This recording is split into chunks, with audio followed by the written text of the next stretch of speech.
বর্তমান সময়ে বাংলা নাট্য জগতের জনপ্রিয় জুটি মিরাজ খান এবং আরোহী মিম। এদের নাটক আমরা কম বেশি সকলেই দেখে থাকলেও এদের ব্যক্তিগত জীবন অর্থাৎ বর্তমান সময়ে কে কি করছে, কত টাকায় ইনকাম করছে, কোথায় জন্মগ্রহণ করেছে, এসব বিভিন্ন বিষয় আমরা অনেকেই জানি না। সেই সকল কথা মাথায় রেখে আজকে আমরা আমাদের ভিডিও সাজিয়েছি। সেই সকল খুঁটিনাটি তথ্য জানতে হলে পুরো ভিডিওটি দেখতে থাকুন এবং ভালো লাগলে অবশ্যই একটা লাইক দিবেন। তো চলুন শুরু করা যাক।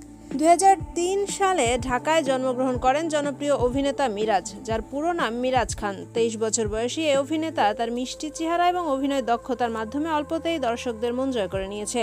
বয়সে ছোট বয়ফ্রেন্ড নামক শর্ট ফিল্মে কাজ করার মধ্য দিয়ে অভিনয় জীবনে পা রাখেন মিরাজ খান। তবে আরোহী মিমের সাথে প্রথম কাজ করেন টিনেজ লাভ নামক নাটকে।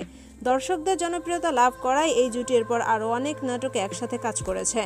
জনপ্রিয়তার শীর্ষে থাকা মিরাজ খানের কয়েকটি নাটক হলো সুন্নতে খাতনা, ছোটলোক জামাই চাই, বউ আমার নয়নমণি, ভাই বোন, গরিবের মেয়ে বৌরানী। সম্পর্কের ব্যাপারে জিজ্ঞাসা করা হলে একটি সাক্ষাৎকারে তিনি বলেন এখনও সিঙ্গেল রয়েছেন তিনি। তবে কিছু নেটিজেনরা মনে করছেন মিরাজ খান হয়তো আরোহী মিমের সাথে সম্পর্কে জড়িয়েছিলেন, কিন্তু সেটা টেকেনি। সামাজিক যোগাযোগ মাধ্যমের বিভিন্ন প্ল্যাটফর্মে রয়েছে মিরাজের অসংখ্য ফ্যান ফলোয়ারের সংখ্যা। বর্তমান সময়ে মিরাজ খান প্রতি মাসে 1,20,000 থেকে 1,50,000 টাকা পর্যন্ত ইনকাম করছেন। আপনাদের কাছে মিরাজ খানের কোন নাটকটি সবথেকে বেশি ভালো লাগে এবং কোন নায়িকার সাথে অভিনয় করতে বেশি ভালো দেখায়? মতামত জানিয়ে দিবেন কমেন্ট বক্সে। এবার চলুন জেনে নেওয়া যাক আরোহী মিমের ব্যাপারে। 2004 সালে বরিশালে জন্মগ্রহণ করেন আরোহী মিম, তবে পারিবারিকভাবে দেওয়া নাম মিম সুলতানা। 21 বছর বয়সী এই অভিনেত্রী 2018 সালে প্রাঙ্কিং ইউটিউব চ্যানেলের পরিচালক আর্থিক সজীবের হাত ধরে প্রথম ইঞ্চি ইঞ্চি প্রেম নামক ভিডিওতে কাজ করে অভিনয় জীবনের যাত্রা শুরু করে। তবে ছোটবেলা থেকে প্রাঙ্কিং চ্যানেলে টুকটাক কাজ করত মিম। কাজের প্রতি আগ্রহ দেখে আর্থিক সজীব তখনই বলেছিলেন মিম বড় হলে তাকে আবারও তিনি কাজে নেবেন। আর 2018 সালের ভিডিওতে মিমের দারুণ অভিনয় দেখে মিমকে 2020 সালে টিনেজ লাভ নামক নাটকে মিরাজের সাথে কাজের সুযোগ করে দেন আর্থিক সজীব।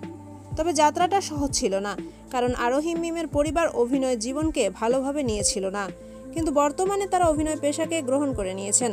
জনপ্রিয়তার দিক থেকে আরোহী মিমের কয়েকটি নাটক শীর্ষে রয়েছে, আর তার মধ্যে অন্যতম হচ্ছে সেজন্য ভোলে না মরে, ভালোবাসার মায়াজাল, ইন্দ্রজাল, চেয়ারম্যানের বখাটে পোলা, নতুন বউ। সম্পর্কের দিক থেকে প্রশ্ন করলে আরোহী মিম সরাসরি বলে দেন বর্তমান সময়ে তিনি সম্পর্কে আছেন, তবে সেই মানুষটিকে তা তিনি প্রকাশ করেননি। সামাজিক যোগাযোগ মাধ্যমে রয়েছে আরোহী মিমের লক্ষ লক্ষ ফ্যান ফলোয়ার। বর্তমান সময়ে আরোহী মিম প্রতি মাসে 1,20,000 টাকার মতো ইনকাম করছেন, তবে কাজের উপর নির্ভর করে এর পরিমাণ মাঝে মাঝে বেড়ে যায়। তো বন্ধুরা, জনপ্রিয় এই দুই অভিনেতা অভিনেত্রীর ব্যাপারেই ছিল ছোট্ট আয়োজন। ভিডিওটি ভালো লাগলে অবশ্যই আমাদের চ্যানেলটি সাবস্ক্রাইব করবেন।